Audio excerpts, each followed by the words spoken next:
کو زندہ دفن کرنے کا دل خراش واقعہ۔ ناظرین، زمانہ جاہلیت ایسا دور ہے جس میں پورا عرب معاشرہ ہی نہیں پوری دنیا گری ہوئی تھی۔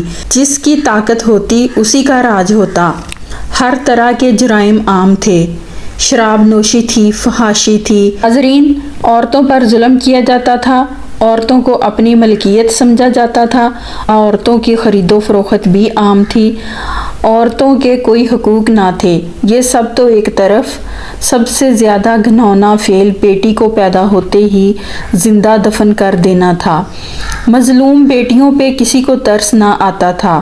وہ لوگ بیٹی کے ذریعے داماد بنانے کو گالی تصور کرتے تھے، اور بیٹی کسی کی بیوی بنے ان کو یہ بات گوارا نہ تھی، اس لیے دل پر پتھر رکھ کر یہ جرم کر جایا کرتے تھے۔ یہ ظلم کی انتہا ہوتی تھی۔ ہمارے پیارے نبی حضرت محمد صلی اللہ علیہ وآلہ وسلم اس دنیا میں تشریف لائے تو اس طرح کے ظلم و ستم کا خاتمہ ہوا۔ ناظرین، آئیے آپ کو ایسا ہی ایک دل خراش واقعہ سناتے ہیں جس کو سن کر ہر آنکھ پر نم ہوئے بغیر نہیں رہ سکتی۔ واقعہ یہ ہے، قبیلہ بنو تمیم میں بچیوں کو زندہ دفن کرنے کا رواج بہت زیادہ تھا۔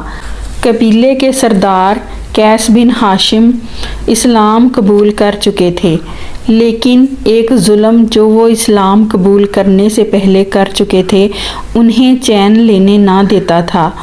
وہ آپ صلی اللہ علیہ وآلہ وسلم کے پاس آئے اور اپنے ہاتھوں سے ہونے والے ظلم کی داستان کچھ یوں بیان کی۔ انہوں نے کہا، یا رسول اللہ، میں ایک بہت بڑا ظلم کر چکا ہوں، اور وہ ظلم جو میرے ہاتھوں سے ہو چکا ہے مجھے چین کی نیند سونے نہیں دیتا۔ اور کہا کہ بات کچھ یوں ہے کہ میں کچھ عرصے کے لیے کسی کام کے سلسلے میں گھر سے باہر گیا ہوا تھا۔ میرے پیچھے میرے گھر میں ایک بچی پیدا ہوئی۔ اگر میں گھر پہ ہوتا تو میں اسی وقت اس بچی کو مار دیتا یا زندہ دفن کر دیتا، لیکن میں گھر پر موجود نہ تھا۔ اس کی ماں اسے دیکھ کر لرز اٹھی کہ اس کا باپ آئے گا تو اسے زندہ مٹی میں دفن کر دے گا۔ اس نے اس ڈر سے بچی کو اپنی بہن کے حوالے کر دیا اور وہاں اس کی پرورش ہونے لگی۔ ماں کا خیال تھا کہ بچی بڑی ہو جائے گی تو باپ کو اس پر رحم آ جائے گا۔ قیس بن ہاشم کہتے ہیں کہ جب میں واپس آیا تو مجھے پتا چلا کہ میرے بعد مرا ہوا بچہ پیدا ہوا تھا، اور اس طرح بات پرانی ہو گئی۔ بچی اپنی خالہ کے گھر رہ کر 3-4 برس کی ہو گئی۔ ایک دن میں گھر سے باہر کام سے گیا تو ماں نے اس بچی کو گھر بلا لیا تاکہ اس سے پیار کر سکے، اس کے ساتھ کھیل سکے۔ اسی وقت میں بھی آ گیا۔ میں نے دیکھا ایک خوبصورت، پیاری، سجی سنوری بچی گھر میں کھیل رہی ہے۔ مجھے اس بچی پر بڑا پیار آیا۔ میں نے اپنی بیوی سے پوچھا، یہ کس کی بچی ہے؟ بہت پیاری بچی ہے۔ بیوی نے دیکھ لیا کہ باپ پیار بھری نظروں سے بچی کو دیکھ رہا ہے۔ باپ کی محبت جاگ اٹھی ہے۔ بیوی نے یہ دیکھ کر سارا ماجرا سنا دیا اور میں نے بے اختیار اس بچی کو گلے لگا لیا۔ ماں نے بچی کو بتایا کہ یہ تیرے باپ ہیں۔ وہ باپ کا پیار پا کر بہت خوش ہوئی۔ وہ مجھے ابا ابا پکارتی تھی اور میں اسے گلے لگا لیتا تھا۔ اس طرح بچی پیار و محبت سے رہنے لگی۔ لیکن کبھی کبھی میں سوچتا تھا کہ اس کی وجہ سے مجھے داماد والا بننا پڑے گا۔ یہ کسی کی بیوی بنے گی، یہ میرے لیے ذلت کی بات ہوگی۔ میں لوگوں کے سامنے کیا منہ دکھاؤں گا؟ میری غیرت نے مجھے جھنجھوڑا کہ میں اس ذلت کے سامان کو دفن کر دوں۔ چنانچہ یہ غیرت، یہ سوچ میرے اوپر غالب آ گئی اور میں نے اپنی بیوی سے کہا کہ بچی کو تیار کر دو، میں نے اسے ساتھ لے کر کسی میلے میں جانا ہے۔ بچی ہنستی کھیلتی میرے ساتھ چل پڑی۔ وہ خوش تھی کہ ابا کے ساتھ جا رہی ہے۔ خوشی سے کبھی آگے کبھی پیچھے چلتی، لیکن مجھ پہ یہ جنون سوار تھا کہ جلد از جلد اس شرم سے اپنی جان چھڑا لوں۔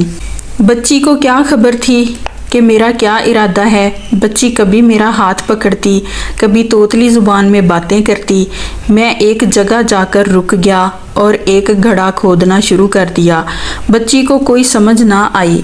اس نے پوچھا، ابا جان یہ کیا کر رہے ہیں اور ہم کہاں جا رہے ہیں؟ اسے کیا خبر تھی کہ ظالم باپ اس کے لیے قبر کھود رہا ہے۔ گھڑا کھودتے وقت میرے پیروں اور کپڑوں پر مٹی آتی تو معصوم بچی اپنے ننھے ننھے پیارے نازک ہاتھوں سے مٹی کو جھاڑنے لگتی اور کہتی، ابا جان آپ کے کپڑے خراب ہو رہے ہیں۔ جب گھڑا کافی گہرا ہو گیا تو میں نے ہنستی کھیلتی پیاری سجی سنوری بچی کو اٹھا کر گھڑے میں پھینک دیا۔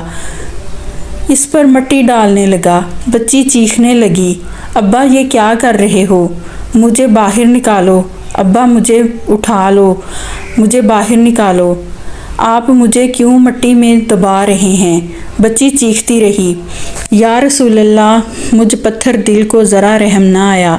بچی کو میں زندہ دفن کر کے اطمینان سے گھر واپس آ گیا۔ یہ دل خراش واقعہ سن کر آپ صلی اللہ علیہ وآلہ وسلم کی آنکھوں سے آنسو جاری تھے۔ آپ کی داڑھی مبارک پانی سے تر ہو گئی تھی۔ آپ رو رہے تھے اور کہہ رہے تھے، یہ بہت سنگ دلی ہے، تو نے بہت بڑا ظلم کیا ہے۔ دوسروں پہ رحم نہیں کھاتا، اس پر اللہ تعالیٰ کبھی رحم نہیں کھائے گا۔ ناظرین، اسلام ہی وہ واحد مذہب ہے جس کی پیروی تمام قومیں غیر مسلم ہو کر بھی کرتی ہیں۔ ہمیں اللہ کا شکر ادا کرنا چاہیے کہ ہم مسلمان ہیں۔ ہمارے پیارے نبی صلی اللہ علیہ وآلہ وسلم ہمارے رسول ہیں۔ ہم آپ کی امت میں سے ہیں۔ آپ کی رحمت کا سایہ ہمارے اوپر ہے اور آپ نے لوگوں کو بیٹیوں سے پیار کر کے دکھایا۔ آپ نے فرمایا، جو شخص اپنی ایک یا ایک سے زیادہ بیٹیوں کی اچھی پرورش کرے گا، انہیں تعلیم دلائے گا اور ان کی شادی کر کے اپنا فرض پورا کرے گا تو وہ جنت میں میرے ساتھ ہوگا۔ ناظرین، اللہ ہم سب کو اسلامی تعلیمات پر چلنے کی توفیق عطا کرے، آمین۔ یہ تھی ہماری آج کی